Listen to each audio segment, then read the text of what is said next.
هاتوا ايديكم يلا بسرعه، مفيش وقت، يلا بينا نصلح كل الامور اللي حوالينا ونصلح المنظومه الاسريه، علشان احنا كلنا مش هنقدر نعمل اي حاجه من اللي طالبها مننا ربنا طول ما احنا مشتتين ومش مبسوطين. واول حاجه هتخلينا نفك كل التشتت اللي حوالينا ونركز ونبقى مبسوطين هي الاسره، لان احب اقول لكم ان احنا طول ما احنا مش مبسوطين في بيوتنا فمش هنبقى مبسوطين في اي مكان تاني، وطول ما احنا مش طالعين كل يوم من البيت واحنا ذهننا رايق وصافي مش هنقدر نقوم بالدور اللي علينا. فعلشان كده انا بقالي 5 سنين بدرس علم نفس علشان مقرره ان انا اساعد في اصلاح منظومه الزواج. علشان كده قررت ان انا وانتوا مع بعض ايدينا في ايد بعض، لان انا لوحدي مش هقدر اعمل كل ده. اي نعم ذاكرت واجتهدت وامتحنت ونجحت، بس برضو لوحدي في كل الدنيا دي مش هقدر اعمل اي حاجه.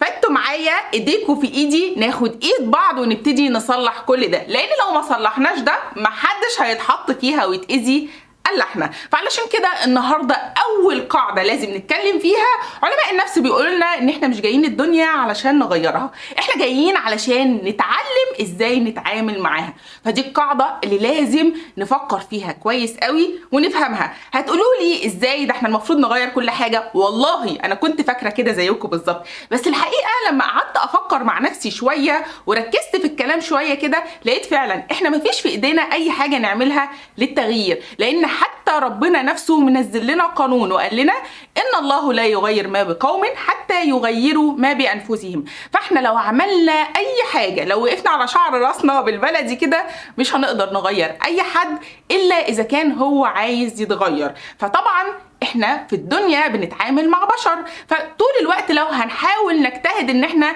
نغير ده ونغير ده ونغير ده، هنفضل طول الوقت مشتتين، ولا ده هيتغير ولا ده هيتغير ولا انا هتغير الا اذا كنت عايزه ان انا فعلا اتغير. فاول قاعده لازم ناخدها كده في الحسبان، ان مع اولادنا ومع ازواجنا احنا هناخدهم زي ما هم كده باكج على بعضهم، ولا هنحاول ان احنا نغيرهم ولا هنسعى ان احنا نغيرهم.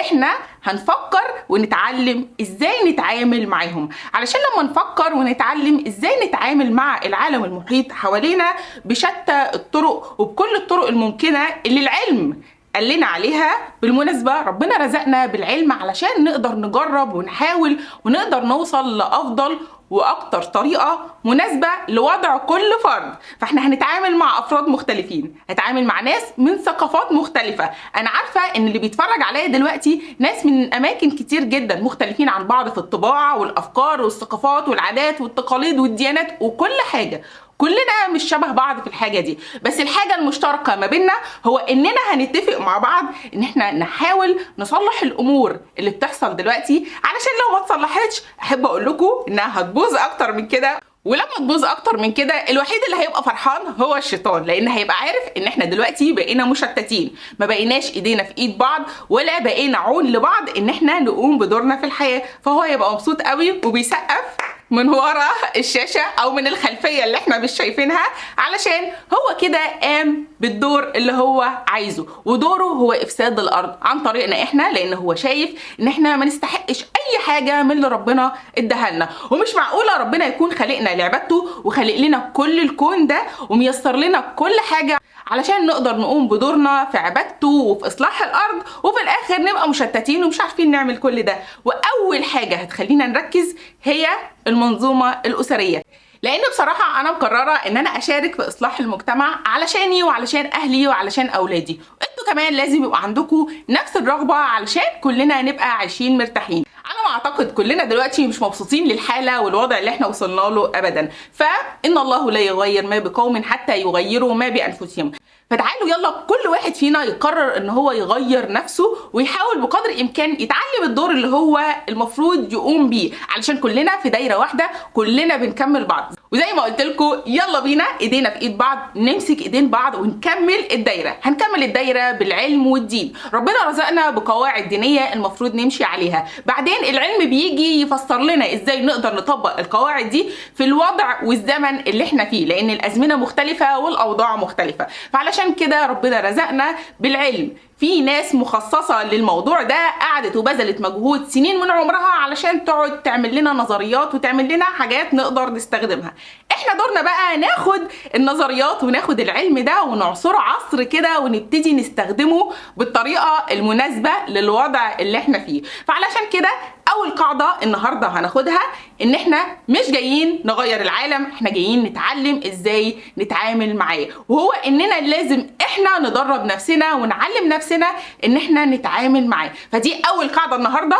والناس اللي اول مره تشوفني احب اعرفكم بنفسي، انا اسمي اسماء حسين، بشتغل ميك اب ارتست وهير دريسر وفاشن ديزاينر ومجال دراستي علم النفس. فعلشان كده لو لقيتيني بقدم لك اي محتوى من المحتويات دي، ايوه هو انا. وعلشان كده عامله لكم الصفحه دي منفصله تماما عشان من خلالها نقدر نطبق العلم مع بعض ونتعلم ازاي نطبقه، لان مهما اجتهدنا مش هنخلص ابدا ولا نخلص العلم، لان ربنا برضو قال لنا وما اوتيتم من العلم الا قليلا. فحبه صغيرين قوي هو اللي احنا قدرنا نوصل له، وبرضو اللي الاجيال اللي بعدنا هتقدر توصل له. فاحنا هنحاول بقدر الامكان ناخد الحبه الصغيرين دول ونستخدمهم احسن استخدام علشان نقدر نقوم بالدور اللي ورانا ونسلم الدنيا من ورانا للجيل اللي بعدنا خالصه مخلصه. اما نيجي نقف قدام ربنا نقول له احنا عملنا اللي علينا يا رب وبذلنا المجهود علشان نصلح الوضع اللي باظ، الوضع اللي الشيطان مصمم ان هو يستخدمنا احنا علشان نبوظه بايدينا. فدي كانت اول قاعده. بكره ان شاء الله هنتكلم مع بعض ازاي الشيطان بيقدر يضحك علينا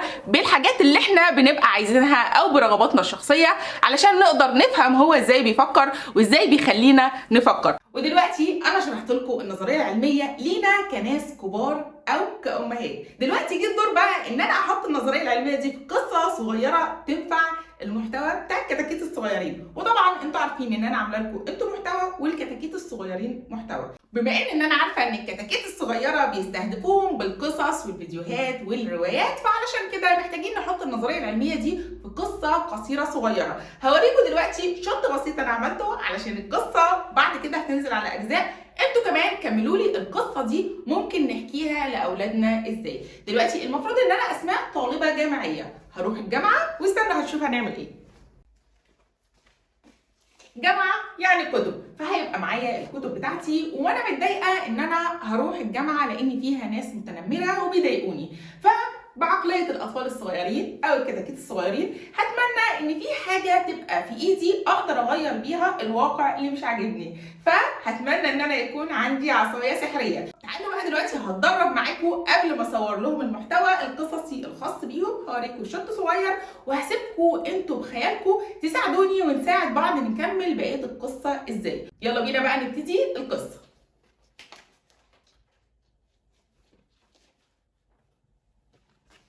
ماما، لا المفروض القلم مش معايا، استنى حابين. ماما انا رايحه الجامعه. يو بقى هروح واقابل العيال المتنمره والعيال اللي بيضايقوني، بكرهها. اتمنى امنيه، اتمنى ان انا يكون معايا عصايه سحريه اقضي اتمنى ان انا يكون معايا عصايه سحريه اقدر اغير بيها كل الحاجات اللي مش عاجباني. المفروض ان القلم هينزل لي من فوق دلوقتي. ايه ده قلم مش عصايه. عشان ما حدش ياخد باله انا رايحه الجامعه المفروض يبقى معايا قلم، ده طبيعي. ماشي يلا بينا بقى نروح نشوف هغيرهم ازاي. انا متحمسه قوي.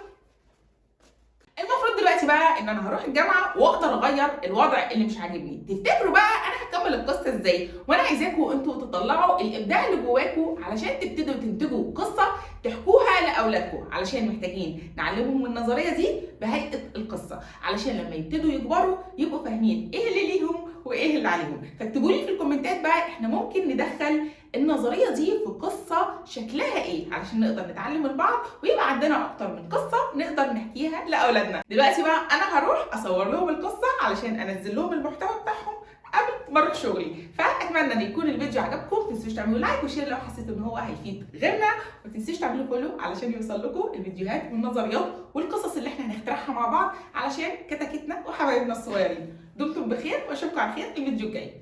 باي باي.